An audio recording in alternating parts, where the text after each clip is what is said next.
Muito bem, meus irmãos, vamos ao longo das quartas-feiras deste ano estudar e aprender de histórias que todo crente deve saber e conhecer. E estamos na nossa jornada de leitura bíblica. Na minha pouquíssima fé, a gente só fez 300 guias e eles acabaram. Então já estamos produzindo mais e você pode ler a Bíblia inteira neste ano de 2023 e queremos estimular que você faça isso. Bem, hoje queremos refletir sobre as águas.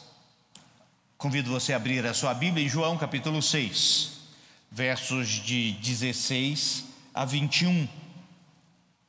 Esse mesmo texto tem os seus correlatos no Evangelho de Mateus e também no Evangelho de Marcos, de Jesus andando sobre as águas. O Evangelho de João é um pequeno resumo. Diz assim a palavra de Deus: ao descambar o dia, os seus discípulos desceram para o mar e tomando um barco, passaram para o outro lado, rumo a Cafarnaum. Já se fazia escuro e Jesus ainda não viera ter com eles. O mar começava a empolar-se, agitado por vento rijo que soprava.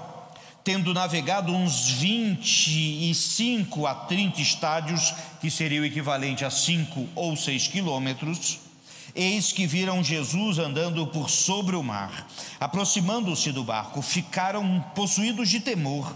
Mas Jesus lhes disse: sou eu, não temais. Então eles de bom grado o receberam e logo o barco chegou ao seu destino.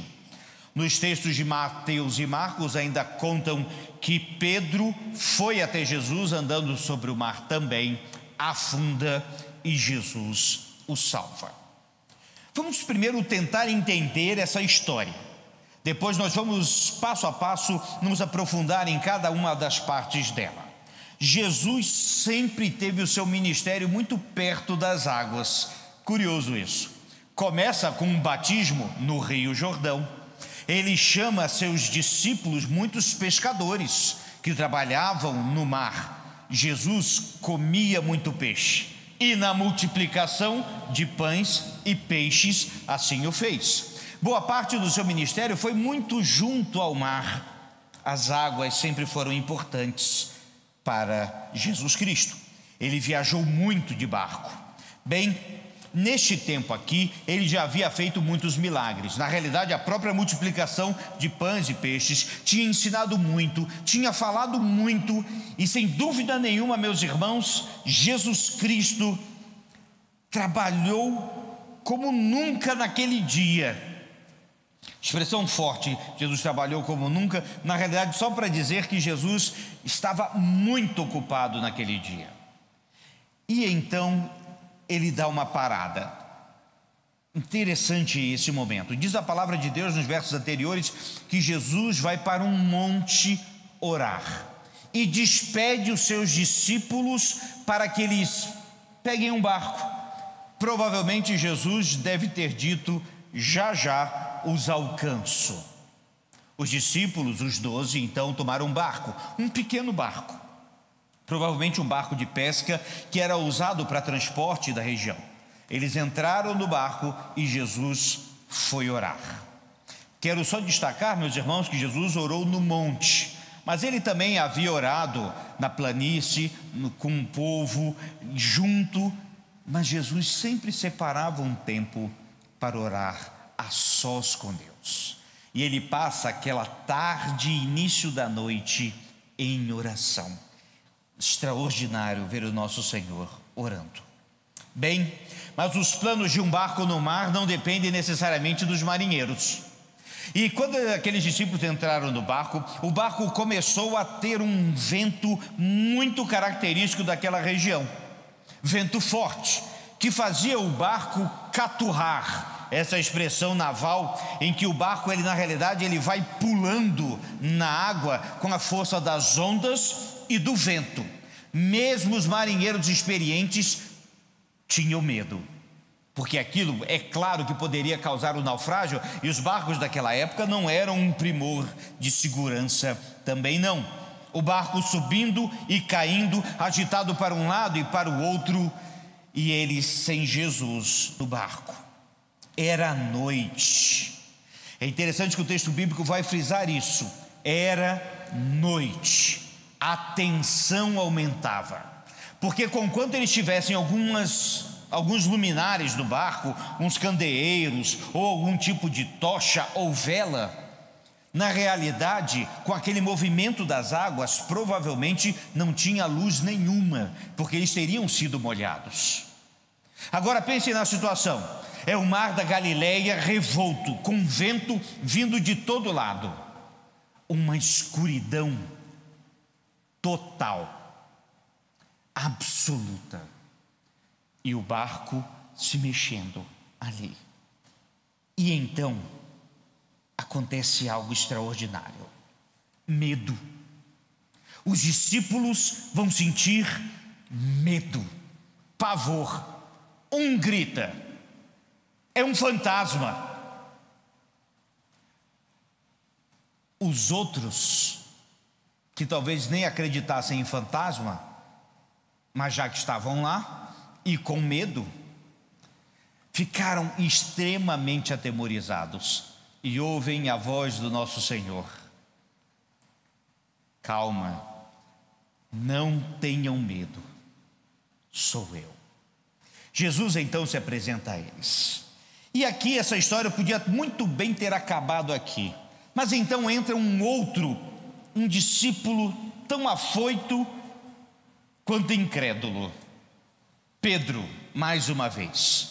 Eu estou chamando aqui de que Pedro crê duvidando, porque a expressão bíblica é a seguinte de Pedro: se for o Senhor mesmo.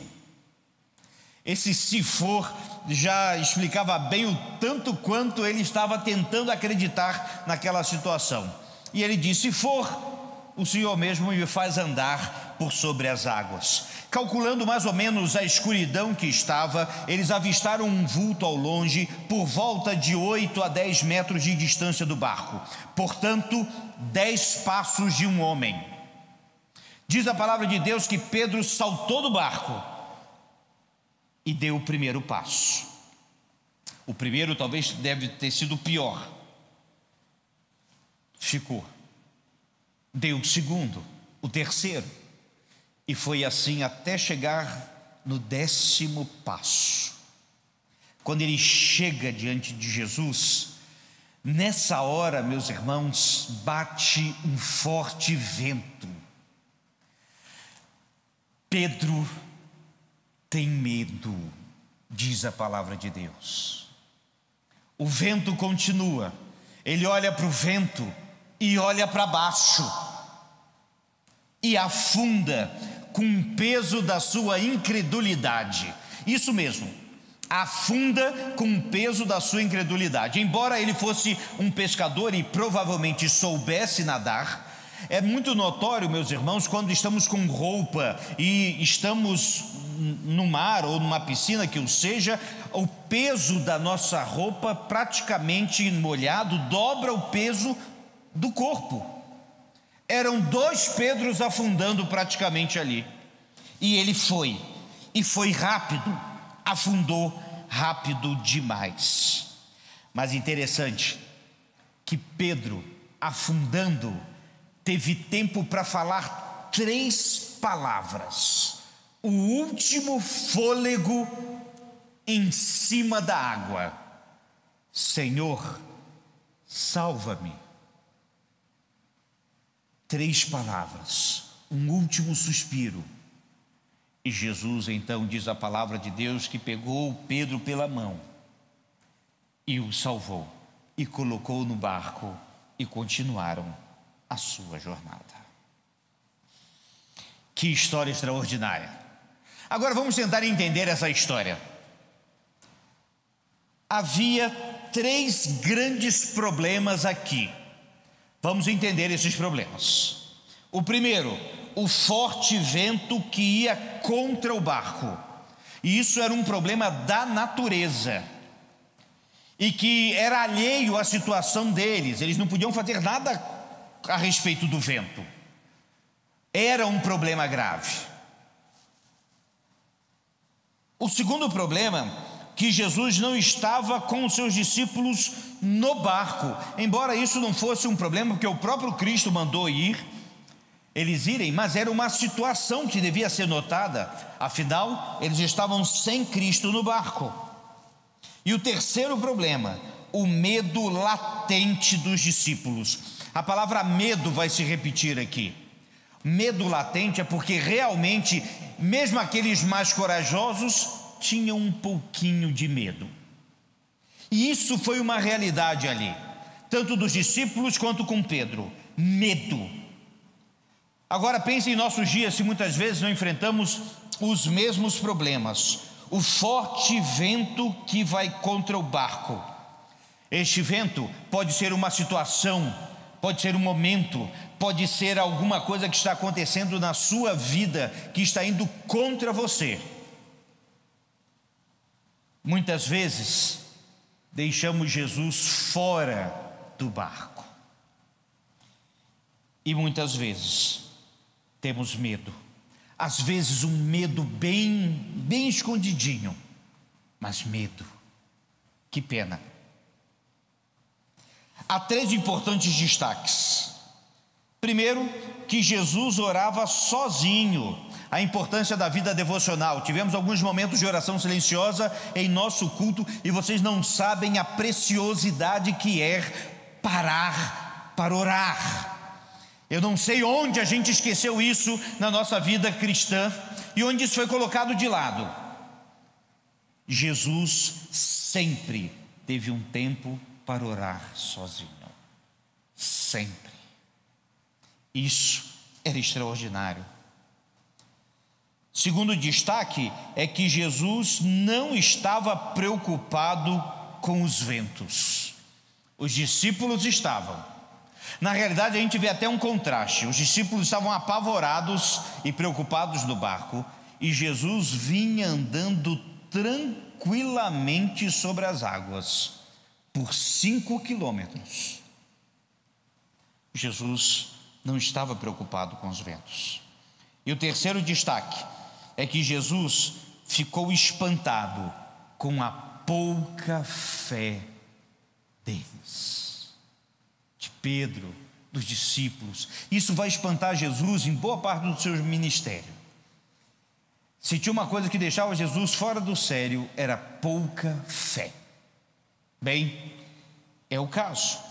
Mas há 3 temas principais aqui nessa história, que também precisamos entender. O primeiro é medo. Os discípulos estavam com medo. Depois, Pedro teve medo. O tema medo faz parte da nossa vida, meus irmãos, de uma forma grande. E há uma diferença entre medo e pânico. O que parecia muito aqui que estavam próximos do pânico. É desespero, é receio, é perder a esperança e a segurança. E isso é um problema. Mas o segundo tema dessa história é fé, que vai contra o medo. Pois se cresce e fé em Cristo. Tudo na realidade se resumia ali a ter fé, a andar sobre as águas, a acalmar o vento, ou mesmo no vento complicado, ter fé inabalável.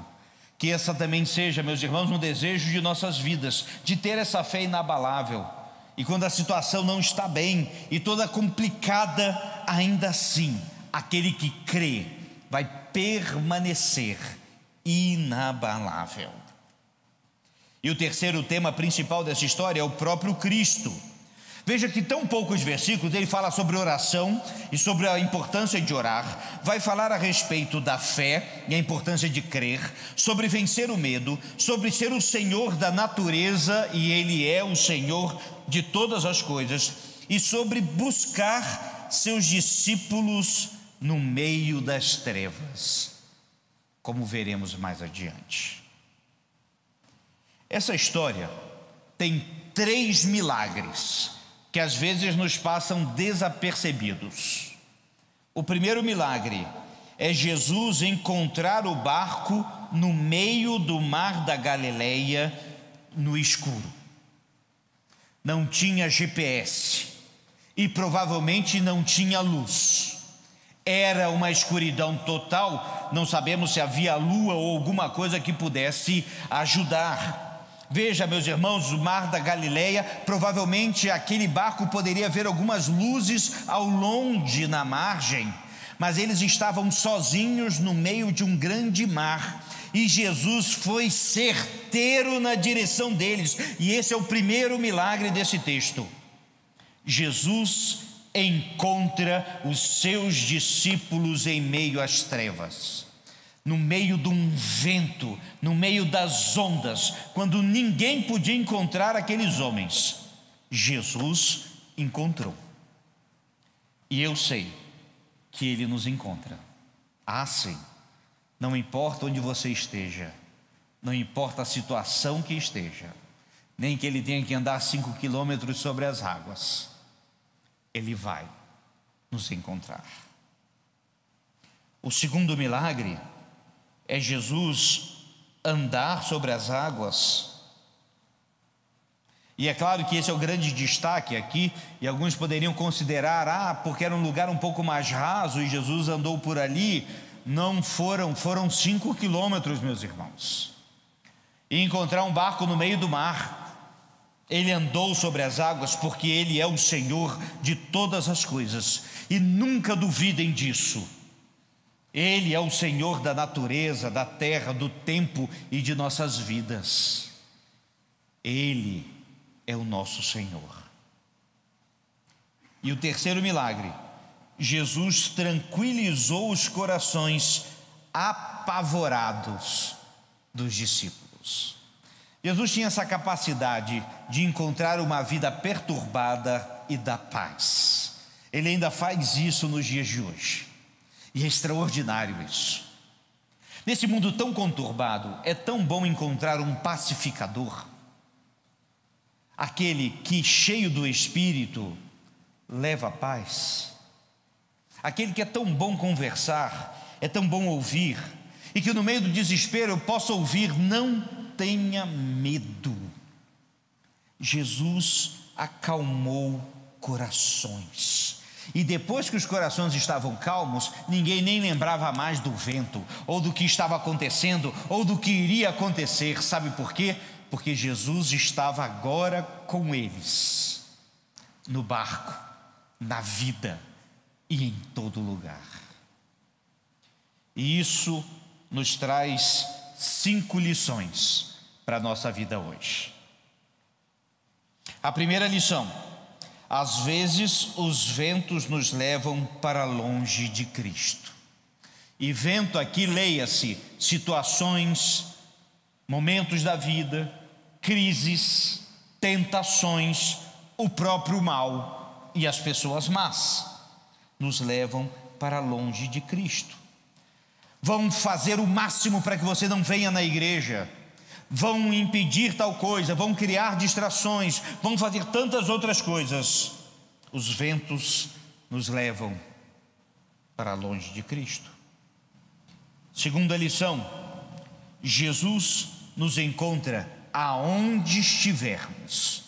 Não se preocupe com isso, Ele vai te encontrar. Isso, meus irmãos, dá uma segurança tão boa, de saber que Ele toma a iniciativa de nos encontrar. Terceira lição: o medo faz parte da vida, mas a fé faz parte do cristão. Então, creia no Senhor Jesus. Quarta lição: no meio da tribulação, olhos firmes em Cristo. Se Pedro não tivesse desviado o olhar, se ele não tivesse se preocupado demais com o vento ou com tudo o que estava acontecendo, se ele permanecesse com os olhos em Cristo, ele voltaria tranquilamente para o barco com Jesus. É porque às vezes desviamos o olhar de Jesus. Quantas pessoas talvez você conheça que estejam afastadas da igreja? Quantas pessoas que você conhece que talvez ficaram pelo caminho e que desviaram o olhar de Jesus? E por fim, saiba usar muito bem as suas últimas palavras. Pedro só teve tempo de dizer: Senhor, salva-me. Será que ele podia falar assim: eu estou molhando a minha roupa, ou eu vou perder as minhas sandálias, ou o meu dinheiro que ficou lá do outro lado da margem? Ele falou o que nós precisamos dizer: Senhor, salva-me. Porque o que você pode dizer ao Senhor é o que realmente define em quem você crê e para onde você vai. E por isso podemos aprender muito ao ficar sobre as águas. Vamos ficar de pé e cantar?